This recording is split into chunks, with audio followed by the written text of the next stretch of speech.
खुदकुशी दो वाक्यों का मिश्रण, यह अपने आप में एक शब्द ही नहीं, किसी शख्स के वह कितना खुश है कितना नाखुश है अपने कार्यों से, अपनी मेहनत से। खुदकुशी जो शब्द जिसका जिक्र हम लोग कर रहे हैं, इसमें निहित है खुद की खुशी, लेकिन जब वास्तविकता की बात करते हैं तो कहीं ना कहीं इसके पीछे छिपी होती है ढेर सारी परेशानियां, ढेर सारी तकलीफें, कई ऐसे कारण, कई ऐसे सामाजिक कारण जो लोग इस दिशा में आगे बढ़ते हैं। कई सोच होती है, कई कारण होते हैं, जैसे कि लोग क्या कहेंगे, समाज क्या कहेगा, दोस्त यार क्या कहेंगे। अपने कार्यों में असफलता, कोई कार्य आप कर रहे हैं जिसका परिणाम ऐसा आ रहा है जिससे आप नाखुश हो रहे हैं, और कहीं ना कहीं अपने आसपास के दबाव की वजह से आप इस तरीके का कदम उठाते हैं। हाल ही में छत्तीसगढ़ में बोर्ड का रिजल्ट जारी हुआ। कई छात्र छात्राओं ने बेहतर परिणाम लेकर के आए। जिन्होंने जो लक्ष्य निर्धारित किए थे उन लक्ष्य को प्राप्त किया, अपने मेहनत के अनुरूप परिणाम लेकर के आए। कई अपने मेहनत के अनुरूप परिणाम लेकर नहीं भी आए। मेहनत उन्होंने भी की होगी, मेहनत हर कोई करता है अपने क्षेत्र में, अपने कार्यों के लिए, बेहतर रिजल्ट के लिए, परीक्षा में अच्छे अंकों से पास होने के लिए। छत्तीसगढ़ की 4 जगहों की मैं बात करूंगा जहां से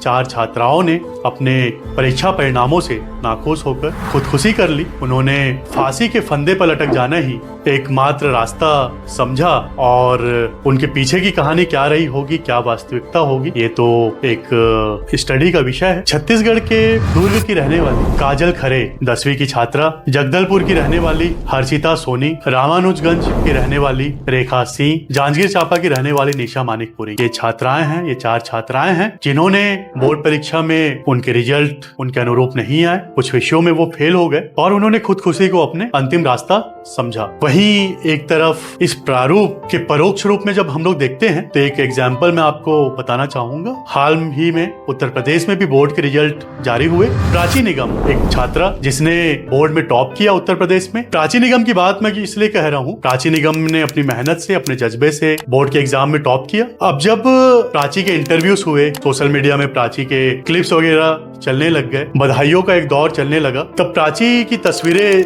जब वायरल हुई, प्राची का जो चेहरा है उस पे कुछ बाल है। अब उनकी तारीफ करने के मद्देनजर लोगों ने उन्हें ट्रोल करना शुरू कर दिया। जहां एक तरफ हम देखते हैं सोशल मीडिया का समय चल रहा है, सोशल मीडिया में किसी ने एक फोटो अपनी पोस्ट की, उस पे अगर उसके अनुरूप लाइक नहीं मिलते हैं तो उसको लेकर के भी लोग नाखुश हो जाते हैं, एक एंजाइटी फील करते हैं, एक डिप्रेशन जैसा फील करते हैं। और इन सब के बीच उत्तर प्रदेश की प्राची जब वो बोर्ड में टॉप करती है, जब लोग उन्हें उसके चेहरे को लेकर के लाखों लोग जब ट्रोल करते हैं उसे, प्राची अपनी बात बताती है कि इन सारे जो लोग ट्रोल कर रहे हैं, जो समाज का एक वर्ग है जिनकी आदत होती है अच्छी चीजों पे बात ना करके बुराइयां करना, लोगों को ट्रोल करना, लोगों की बातों को खींचतान करके पेश करना। प्राची कहती है कि उसे इन सारी चीजों से कुछ ज्यादा फर्क नहीं पड़ा, बल्कि वह और अधिक फेमस हो गई। प्राची का कहना है कि ये जो चीजें हैं, मेरे चेहरे पे हालांकि बाल हैं जिसका मुझे बहुत ज्यादा फर्क नहीं पड़ता, और ये चीजें क्षण भंगुर है जो कि मेरे मेहनत को, मेरे जज्बे को, मेरे हौसले को, जो लक्ष्य मैं प्राप्त करना चाहती हूँ उसमें ये बाधाएं बनकर आ जाए, ऐसा बिल्कुल नहीं है। ये कभी भी किसी भी वक्त मैं ठीक करा सकती हूँ। तो ये प्राची, ये जो छात्रा है, इसकी साहस को, इसके जज्बे को हम सलाम करते हैं, जिसने एक तरफ वो टॉप की, उसके बावजूद उसे ट्रोल होना पड़ गया। लोगों ने कई सारी बातें कही, कई मजाक किए, कई भद्दे कमेंट्स किए। इसके बावजूद उस लड़की, उस छात्रा का हौसला देखिए आप, उसने हार नहीं मानी। उसने बेशक आ करके कहा कि मुझे फर्क नहीं पड़ता इन सारी चीजों से, और बिल्कुल सही बात है कि आपको फर्क नहीं पड़ना चाहिए इन सारी चीजों से, क्योंकि जो रास्ता तय करते हैं, जो रास्ता, जो लक्ष्य, जो मंजिल हम तय करते हैं, उसके सारथी हम ही हैं। हालांकि जरूरत है आज समाज में जो पेरेंट्स हैं उन्हें बखूबी अपनी पेरेंटिंग निभाने की, जो टीचर्स हैं उन्हें गाइड करने की, जो दोस्त हैं उन्हें हर संभव, हर एक परिस्थिति में अपने दूसरे दोस्त की मदद करने की, उसे मोटिवेट करने की। कहीं ना कहीं आज समाज का प्रारूप जब हम देखते हैं तो हम पाते हैं कि ये जो बच्चियां जिन्होंने बोर्ड के रिजल्ट से नाखुश होकर खुदकुशी कर ली, कहीं ना कहीं हमारा मानना है कि एक प्रेशर, परिवार की जिम्मेदारियां, परिवार की आर्थिक स्थिति, अपने आसपास का माहौल, दोस्तों की बातें, टीचर क्या कहेंगे, ये सारी चीजें हो सकती है कि दिमाग में यथावत चल रही हो और कुछ सूझा ना हो और उन्होंने ये कदम उठाया हो, जबकि जरूरत है आज समाज में ऐसे विषयों पर खुलकर बात करने की। आप पेरेंट्स हैं, आप टीचर हैं, आप किसी के दोस्त हैं, अपने साथी दोस्तों की, अपने बच्चों की, अपने विद्यार्थी की, चाहे किसी भी रूप में आप मदद करते हैं, आप उनसे बात करते हैं, आप चर्चा एक रखते हैं कि इस प्रकार की परेशानियां अगर किसी को हो रही है, क्या ऐसे कारण है जिससे वो एंजाइटी फील कर रहा है या डिप्रेशन में है। क्योंकि आजकल ये जो डिप्रेशन जो वर्ड है, ये जो बच्चों के साथ जो यंग जो जनरेशन है उसके साथ जो ये वर्ड्स बाखूबी जुड़ सा गया है कि हर किसी एक बात पे जहाँ अपनी कमजोरी नजर आती है, जहाँ हम अपने आप को कमजोर महसूस करते हैं, वहाँ डिप्रेस होना शुरू हो जाते हैं। तो कहीं ना कहीं इन बाधाओं को, ये जो मीथ, इसे तोड़ने की जरूरत है। हम सभी को अलग अलग रूप में इस पे बात करने की जरूरत है, अपने साथी से, अपने बच्चों से, अपने आसपास के ऐसे विद्यार्थियों से जिनसे हमारी बातें हो रही हैं, जिनको हम जानते हैं। बात करने का तरीका चाहे जिस भी तरीके से हो, आप दोस्ती के नजरिए से करते हैं, एक आप मार्गदर्शक के रूप में करते हैं, पेरेंट्स के नाते करते हैं, आप समझिए कि क्या मन स्थिति चल रही है बच्चे की। अगर वह किसी परीक्षा में फेल हो गया है तो उसकी मन स्थिति क्या चल रही है, उसके जज्बे को, उसके हौसले को बढ़ाएं। छत्तीसगढ़ की एक एग्जाम्पल मैं आपको देना चाहूंगा। अवनीश सरन जी हैं, 2009 के आईएएस। हाल ही जब बोर्ड का रिजल्ट जारी हुआ तो उन्होंने रिजल्ट जारी होने से पहले अपनी मार्कशीट अपलोड की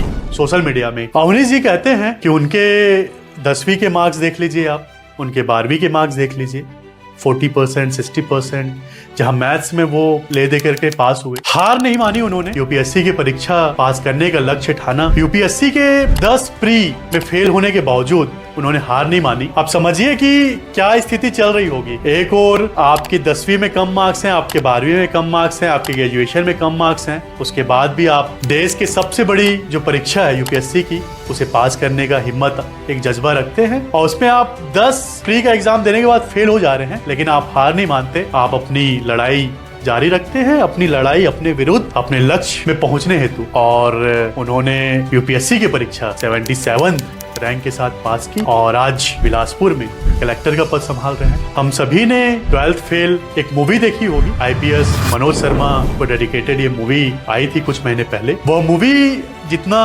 मनोज शर्मा को डेडिकेटेड है, उनके परिश्रम को डेडिकेटेड है, उनकी कहानियों को सहेजने का कार्य वो मूवी करती है, लेकिन उनकी जो मेहनत है, उनकी जो असल मेहनत है, अपने घर की जिम्मेदारियों के प्रति, अपने समाज के प्रति, अपने आर्थिक स्थितियों को मजबूत करते हुए, अपने आर्थिक स्थितियों को बाधा ना समझते हुए, अपने लक्ष्य, अपने मंजिल को पाने की जो जुनून है, ऐसे कई दिन उन्होंने देखे जब उन्हें भूखा सोना पड़ा। बड़े लोगों के कुत्तों को घुमाने का काम वो करते थे, फुटपाथ में भिखारियों के साथ सो जाते थे, लेकिन हिम्मत, जो ये वर्ड है हिम्मत, उन्होंने वो हारा नहीं। और आज उसी का परिणाम है कि 3 प्रयासों में फेल होने के बाद, उससे पहले 12th में वो फेल हो चुके। उनकी स्थिति क्या होगी आप समझिए। उसके बाद वो 12th पास करते हैं, ग्रेजुएशन करते हैं, दिल्ली में यूपीएससी की तैयारी करते हैं हिंदी मीडियम से। 3 प्रयासों में फेल होने के बाद चौथे प्रयास में 125वीं रैंक के साथ आईपीएस बनते हैं। और आज उनकी कहानी, आज ऐसे सभी व्यक्तियों की कहानी जिन्होंने ऐसी बाधाओं को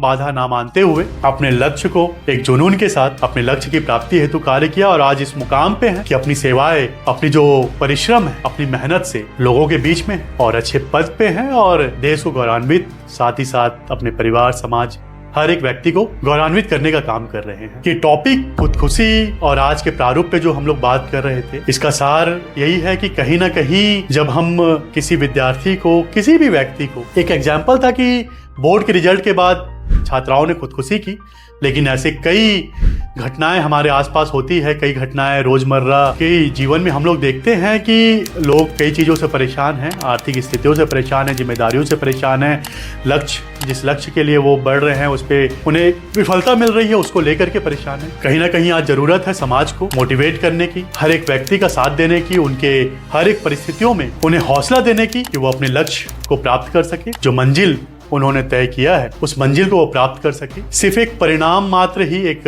रिजल्ट मात्र ही आपके जीवन की जो लक्ष्य है, आपके जीवन का जो मंजिल है, जहां पहुंचना चाहते हैं, उसे तय नहीं करती है। काफी समस्याएं हैं, काफी परेशानियां हैं, संघर्षों का एक दौर है कि आपको संघर्ष करना ही होगा और इस संघर्ष के उपरांत जो सफलता मिलेगी वो सफलता वाकई में काफी खूबसूरत होगी, काफी मनमोहक होगी और समाज को प्रेरित करने वाली होगी। आज हम बात कर रहे थे खुदकुशी। इन्हीं शब्दों के साथ आज के इस टॉपिक को मैं समाप्त करना चाहूंगा। आगे और भी रोचक जानकारियों पे, रोचक तथ्यों पे हम आपके सामने हाजिर होंगे। तब तक के लिए नमस्कार, जय जोहार, धन्यवाद।